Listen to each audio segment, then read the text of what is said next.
Hello, this is the Bible in fewer words. We are Carol and Steve Wells. This is episode 3B, Genesis, chapters 12 through 14. Hi, Steve. Hi, Carol. Is there anything we want to cover before we go on? Yeah, there's just a few verses that we left out last time. Well, let's include them here. Okay. Genesis, chapter 11, verse 26. When Terah was 70 years old, he became the father of Abraham, Nahor, and Haran. What does that remind you of?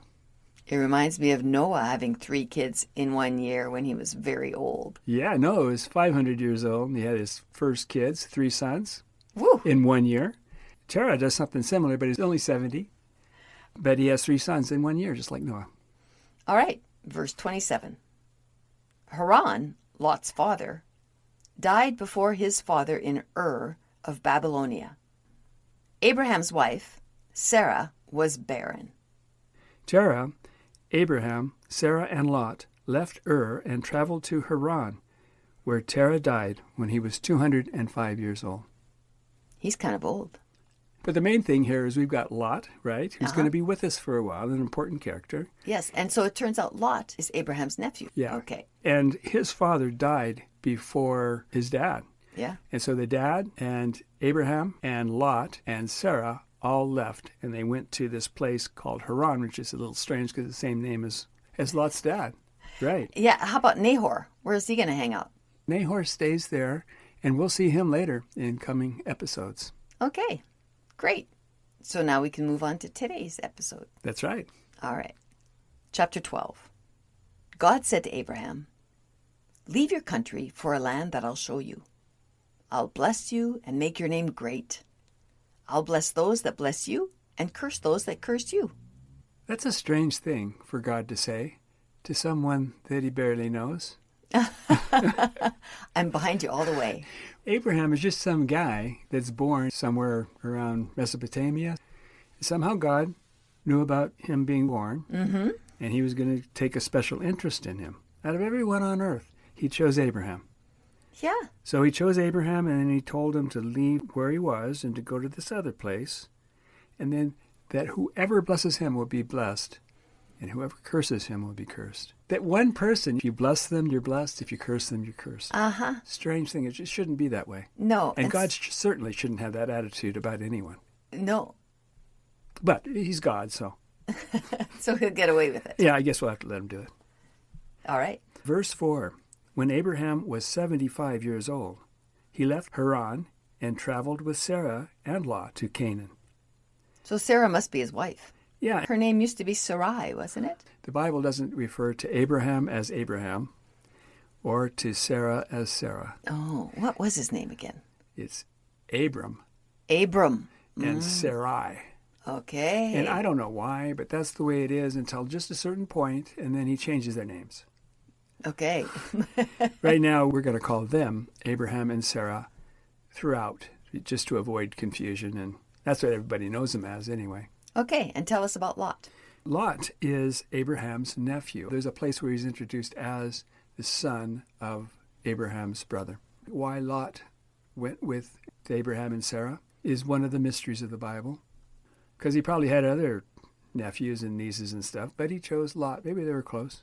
So they're going to where God told them to go.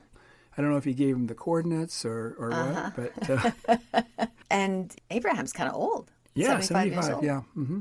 And this is old because God had reduced the lifespan. The maximum years the person could live. Yeah, so you'd think he would have began this journey earlier. Yeah. Kind of a late start. Mm-hmm. Maybe he had to mature. Maybe he had to grow into his beard. Yeah, I don't know. Okay, verse 7. When they arrived, God appeared to Abraham and said, "I give all this land to your descendants." And They're arriving in Canaan. Oh, Canaan. Canaan, which is where Israel and Judah are going to be, that land there. Okay. It's also pretty close to the names Canaan and the name Cain. Well, it is the name Canaan. Oh, okay. Spelled So the same. Ham's son. Noah's grandson. Yes, Okay. that's right.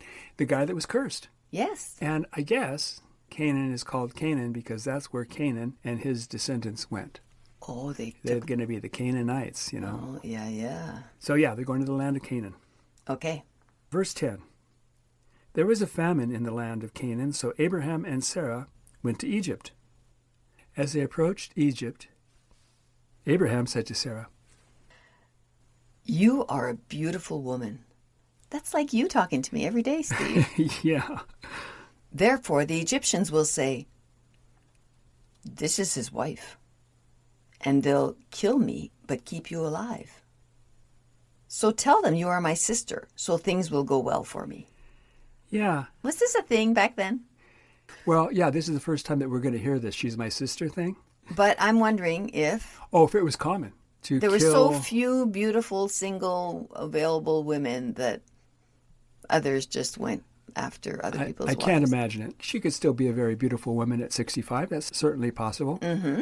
It's kind of unusual, and I think at the time it would be very unusual, where most women are married at a much earlier age. Mm-hmm. And I would think also that because life was harder then, you probably would age more than we did today if you managed to survive at all. Yeah, but I guess I'm just asking if the Egyptians or somebody from a new land will just say, hey, look, we have visitors. She's pretty good looking. Let's kill her husband. That all seems very unlikely to me. Okay. I mean, that's just my opinion. That no matter how good looking the woman was, the Pharaoh's going to have plenty of women, right? Yes. And he's not going to say, oh, she's really pretty. I'm going to kill that guy and take his wife. I don't know. Anyway, that's what he was worried about. Verse 14. When they arrived in Egypt, Pharaoh saw the good-looking Sarah and took her into his house. I guess it does happen. Yeah. Because of Sarah, the Pharaoh gave Abraham sheep, oxen, male and female asses, slaves, and camels. Why do you think he's doing that? He's trying to bribe him to give him his wife? I think he's buying his wife. Oh. Yeah, things are going to go really well for Abraham because he's... Unless he really loved his wife. Yeah. I don't know. I don't know what Abraham had in mind, except for he felt like he would be safer if she were to do this. But he's giving his wife to a man who's going to take her as... A concubine. Yeah. And apparently he did. And he gave Abraham a bunch of stuff. But God sent plagues on the Pharaoh and his household because of Sarah. Yeah, so God saw all of this going on. Uh-huh. up there. And he didn't like it. And so he sent plagues on Pharaoh for taking Abraham's wife, even though Abraham and Sarah, or Sarah at least, said that, I'm not his wife. Yeah, they lied. Take me. Uh-huh. So Pharaoh called Abraham and said, Why didn't you tell me Sarah was your wife? Why did you say, she's my sister, so I would take her as my wife? Now go, take your wife and leave. So Abraham and Sarah left with all the valuable things Pharaoh had given him. Chapter 13. Abraham became very rich in livestock, silver, and gold. And Lot also had many possessions, with flocks, herds, and tents. When it says that Abraham became very rich in livestock and gold and silver, that's because the Pharaoh gave him all this stuff. He didn't have anything apparently before. No. Now he's a wealthy man. Yep. And I guess that Lot got to share a little bit in that wealth. Okay. So when they arrived back in Canaan, they split up, since they had too many things to live together. Okay, what does that mean? They had to rent a storage space or something? That is crazy. They had the whole land to themselves. God had given it to them, but they had too much stuff. They had to split up. Abraham said to Lot, Why don't you go to the left and I'll go to the right? Or if you go to the right, I'll go to the left. That is really what it says. Oh my gosh, Yeah. That's very bizarre. So Lot went to Sodom, and Abraham went to Canaan. I think Sodom is to the right and Canaan is to the left. I'm not sure about that. The men of Sodom were exceedingly wicked sinners. Yeah, that's just kind of a parenthetical that the Bible throws in, because it kind of let you know what's coming up. Because, Lot's going to Sodom. Yeah. Verse 14. After Lot left, God said to Abraham, Look around you. Everything you see, I give to you and your descendants forever. And I'll make your descendants as numerous as the dust of the earth. Is this the first time now that we hear this? Yeah, we're going to hear that a lot coming up. As numerous as the grains of sand on all the beaches. Yeah, sometimes the stars. It's going to be a lot, which is a strange thing to say to a man that is 75 years old without any children. You know, usually when you get to be 75, however many children you have at that age is how many children you're going to have. Yes. Which in this case is 0. You could adopt. But I mean, if you're going to have your own kids, Yes. It's getting late for that. I mean, it's still possible, you know. She's only 65. Yeah, we're going to see a little bit of that ahead. Don't want to spoil anything. Chapter 14. Soon after Lot moved to Sodom, a war broke out between the kings of Sodom and Gomorrah and some of the other local kingdoms. The Sodomites were defeated, and Lot was taken prisoner. Abraham sent an army of 318 servants to pursue and smite Lot's captors. He probably was thinking, hey, what happened to all that stuff? I want that too. Yeah, and what's weird is he has 318. It's Yes. very precise. Yeah. And when he started walking over from Babylonia or wherever he was, he probably had no servants at all. He probably got these 318 servants from the Pharaoh in that little heist there. So the anti-sodomites were defeated, and Abraham brought back Lot and his belongings. Yep. After the battle, Melchizedek, who was a priest and king of Salem, praised God for delivering Abraham's enemies into his hand. That was handy for him. Yeah, now Melchizedek becomes an important figure later on in the Bible. And he's a strange figure because he's a priest. Well, he's a priest of what? Couldn't be a priest of Yahweh, right? No. Because there were no believers in Yahweh. Abraham didn't even know Yahweh at this time, really, or at least they were just been introduced. So there was no real religion or devotion to the God who will later become the God of the Jews. So he was a priest of Salem. He wouldn't have had the religion that's going to be developed later by the Jews.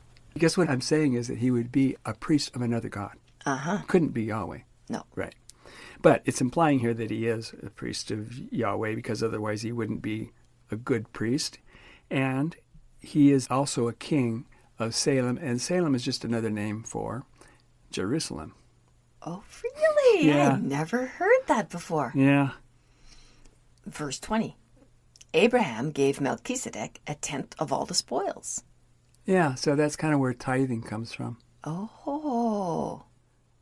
It was a good deal back then for priests, and it's still a good deal now for priests. Yeah. Abraham had so much stuff, and he probably got a lot back from anti-sodomites. Yeah. So he probably got pretty wealthy over that little prayer. Yes. Well, this was kind of an exciting one, Steve. Yeah. It was fun. Thanks for condensing it for us and making it an entertaining story. Sure. See you later. Bye-bye. Bye.